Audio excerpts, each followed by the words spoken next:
Michel Fugain est avec nous à Bobino. Vous serez les 17 et 24 février. Vous serez également le 3 et le 10 mars.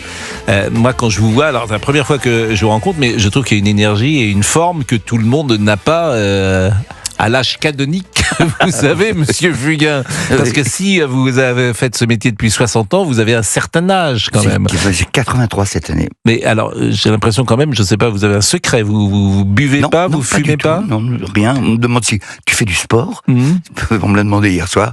Mais tu te prépares? Non, je me sers de ma débroussailleuse, je ramasse mes bûches, je m'occupe de mon terrain. Mais je vis en Corse, donc loin de toute espèce d'agitation. Ça donne le recul suffisant pour être serein. Voilà, cette sérénité à laquelle je tiens. Et puis rien d'autre. Et puis le bonheur. J'ai rencontré mon épouse actuelle. Je l'ai rencontrée, j'avais 60 ans. Et ça m'a changé ma vie complètement. Ça l'a changé ou ça a été une autre histoire d'amour? Ça l'a changé, je vous explique pourquoi. On va pas tomber dans le pathos, mais je venais de perdre ma fille. Et j'étais en perdition totale. Ouais. C'est pour ça que je l'ai appelé longtemps ma sirène. Vous savez, l'image du mec qui est dans la piscine, il faut toucher le fond de la piscine pour remonter. J'étais plutôt au fond d'un océan et j'ai pas tapé très fort au fond pour remonter. Elle m'a chopé à mi-hauteur et puis elle m'a tiré. Elle m'a fait prendre ma première goulée d'air et elle m'a fait sentir que j'étais pas fait pour ça. Et très vite, j'ai repris goût, non seulement goût à la vie, mais en devenant une sorte de prosélyte de la vie, ce que vaut la vie, ce qu'est la vie. J'ai besoin de le faire. Si je dois servir à quelque chose, c'est ça. Voilà. Est-ce que vous avez écrit d'ailleurs sur votre fille ou une chanson, ou est-ce que vous avez eu envie d'écrire comme certains le font? Et je crois pas. Non, je pense pas. Ma fille est sous un olivier dans ma propriété en Corse. J'ai mis ses cendres, j'ai mis un olivier dessus. Et très franchement, si je vous le dis maintenant, j'espère que ce sera comme ça. Je vais rejoindre ses cendres. Mais je vous dis, on n'est pas dans le pathos, on est dans l'imagerie, on est dans la symbolique.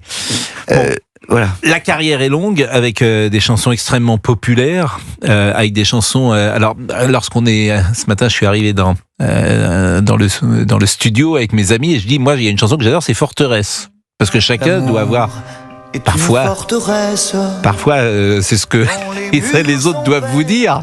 Et puis ils te disent, moi j'aime bien cette chanson, et puis vous l'avez pas chantée ce soir. C'est juste celle que vous n'avez pas chantée parfois. Mais si je chante tout, je peux pas en dire 3 heures. Quelle est dans toutes les chansons que vous avez écrites celle qu'on vous demande le plus souvent et qui touche le plus le public? Par exemple, est-ce que celle-là, vous trouvez qu'elle est peut-être à part du reste de votre répertoire? Non, c'est le sens du spectacle qui fait le choix. À partir du moment où j'illustre une vie, j'explique, je présente les auteurs. Ma femme brandit le portrait de Pierre Delanoë ou le portrait de Maurice Vidalin, qui ne sont plus là pour protester. Et j'explique ça. Le Big Bazar, imaginez que depuis 50 ans, car le Big Bazar, je le rappelle toujours avec un tout petit peu de malice, je vous rappelle que le Big Bazar, c'était il y a 50 ans. Et que ça a duré 5 ans, pas plus. Or, ça fait 60 ans que je travaille, c'est même pas 10% de mon temps de travail. Et je sais pas ce qui s'est passé. C'est une époque, le Big Bazar. C'est vraiment, alors c'est un enfant de mai 68, le Big Bazar. D'abord, je crois que vous étiez payés tous le même prix, c'est vous qui aviez mis ça en place. C'était une sorte de kibbutz, quoi. Oui, c'est ça. Kibbutz. Mais cette aventure artistique, elle ne pourrait plus exister aujourd'hui. On n'est pas du tout dans cet état d'esprit-là. La société est infiniment plus fracturée. Il y a quelque chose d'idéaliste dans le Big Bazar. Vous avez parfaitement raison. C'est actuellement impossible. Mais ça, on a même senti le changement. Il y a eu des moments où il fallait changer un élément Et on a passé des auditions avec plein de guillemets autour. Et on a senti quand les mecs arrivaient, les jeunes gens qui arrivaient, et tu sais faire ça, ok. Et lui c'était, et on est payé combien? Voilà. Oui. Donc là, c'était pas. Alors que pour créer le Big Bazar, on a travaillé au moins 1 an sans qu'il soit question d'argent. C'est-à-dire, on était même de la part de Bruno Cocatrix, car le vrai mécène du Big Bazar, c'est Bruno, qui un jour, parce que je cherchais un endroit, il a dit mais pourquoi tu prends pas le 4e étage? Il pouvait rien en faire car le parquet était déglingué dans un coin du studio, sauf que les assurances ne prenaient pas en compte. Ils voulaient pas assurer. Sur ce parquet abîmé, il y avait un vieux piano déglingué, il y avait plus rien dessus. Et il y avait un grand miroir, on était chauffés à l'œil pendant 7 ans on a travaillé là-bas. Et effectivement, dans les titres qui sont créés à ce moment-là, il y a c'est 72 la création du Big Bazar ou 73 ? 72. Donc ça s'arrêtera en 77. Si ça vous dites que ça dure 5 ans. Fin 76. Ouais. Ah oui, donc c'est effectivement très court. Alors qu'on a bon. Et parmi les titres emblématiques, il y a Chante, sans doute. Il y a Chante, voilà. Qui est simplement le plus emblématique, mais emblématique de ma propre vie, quoi. C'est-à-dire, c'est le message, le super message que j'ai envie de laisser. Mais je suis d'accord avec vous, mais ça, c'est un titre, on peut se réveiller tous les matins avec cette chanson. Je pense qu'il y a des gens d'ailleurs qui se réveillent tous les matins avec cette chanson. Alors, je regardais les paroles parce que ceux qui écrivent des chansons sont effectivement ont un talent assez rare. D'ailleurs, tu peux être un grand écrivain, un grand journaliste parfois, aimer l'écriture et puis pas savoir écrire des chansons. Vous avez raison, c'est un métier. Voilà, c'est très étonnant. C'est un beau roman, c'est une belle histoire. C'est Pierre Delanoë ? Pierre, oui. Bon, c'est une romance d'aujourd'hui. Il rentrait chez lui là-haut vers le brouillard. Elle descendait dans le midi. Et à chaque fois que j'entends ces chansons, alors il y a bien sûr l'orchestration qui nous rappelle les années 70, mais vous êtes un homme des années 70 dans cette énergie qui existe, cette joie de vivre, disons-le, cet idéalisme qui existe aussi, ce bonheur. Je trouve qu'il y a quelque chose chez vous qui symbolise ça, que tous les chanteurs de l'époque n'ont pas forcément. D'ailleurs, je dirais pas la même chose de Sardou. Par exemple, votre grand ami Sardou, il a pas la même couleur musicale que vous. C'est un boudeur. Michel est un boudeur. Je suis pas boudeur.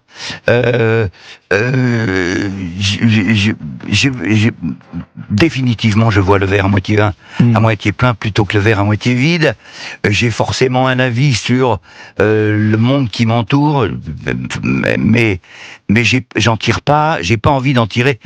Je me souviens, j'avais une chanson.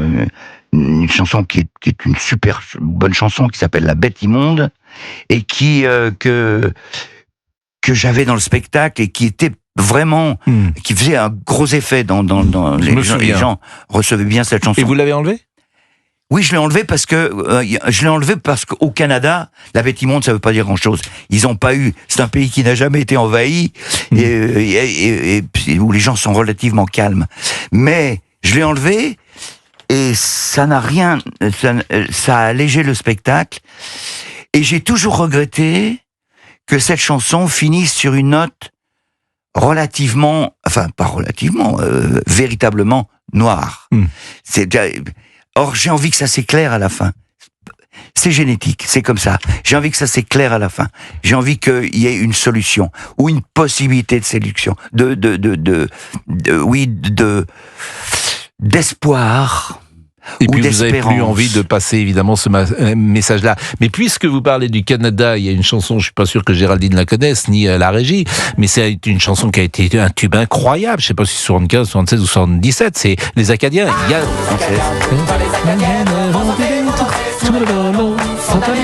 sont américaines, la faute à Guidon, la faute à Napoléon. Alors ça, c'était un mélange donc de chansons. Alors vraiment, là, t'es dans la chanson populaire, sympa.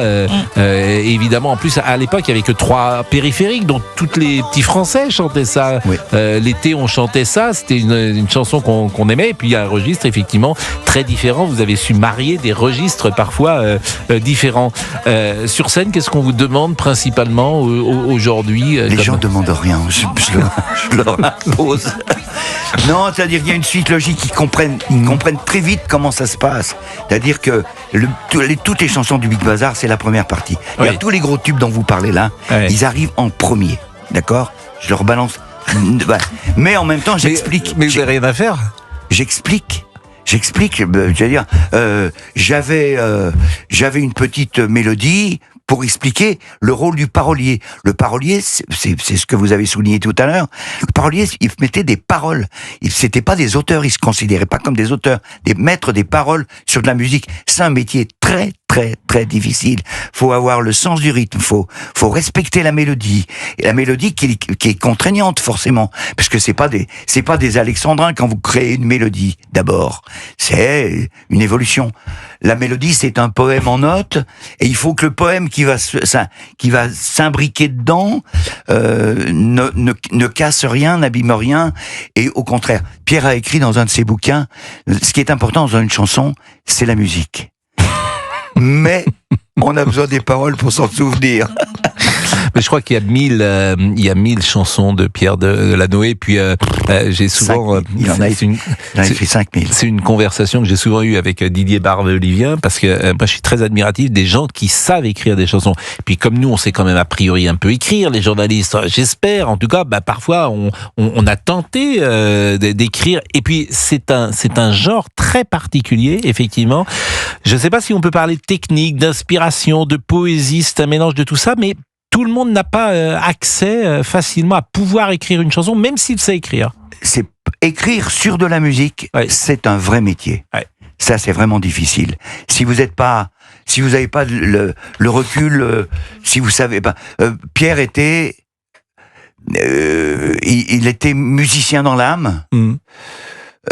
Maurice Vidalin, qui est mon deuxième père fondateur, pas de la même manière, et il s'utilisait. Beko s'est pas trompé, hein, il travaillait avec des balaises, et j'ai bénéficié du talent de ces gens-là. Et c'est un vrai métier. Donc, en général, vous parlez des journalistes qui écrivent. C'est vrai que j'ai vu plein de textes de journalistes passer. Sauf qu'ils écrivent d'abord. Il faut faire une musique ensuite. Pour faire une bonne mélodie sur un texte qui est préécrit, faut être un balèze, c'est plus compliqué. Et vous préférez avoir la mélodie et la donner ensuite. Si vous m'interrogez vraiment, il y a un album qui s'appelle Bravo et Merci, où j'ai demandé, je pensais que c'était le dernier, et c'est pour ça que j'ai fait une lettre à mes confrères et consoeurs qui écrivaient des textes, et je leur ai dit... je pense que je vais mettre, ça vous dit dans lesquels j'étais, je vais mettre un point d'orgue à ma partition, mais vous avez écrit tellement belles choses. Si vous avez un texte sous le coude que vous n'avez jamais utilisé, envoyez-le-moi et je ferai le maximum. Et j'ai fait des très bonnes mélodies. J'ai parlé un des derniers textes de Nougaro. La rue du temps qui passe, et on est déjà très en retard, me dit Fabrice Lafitte.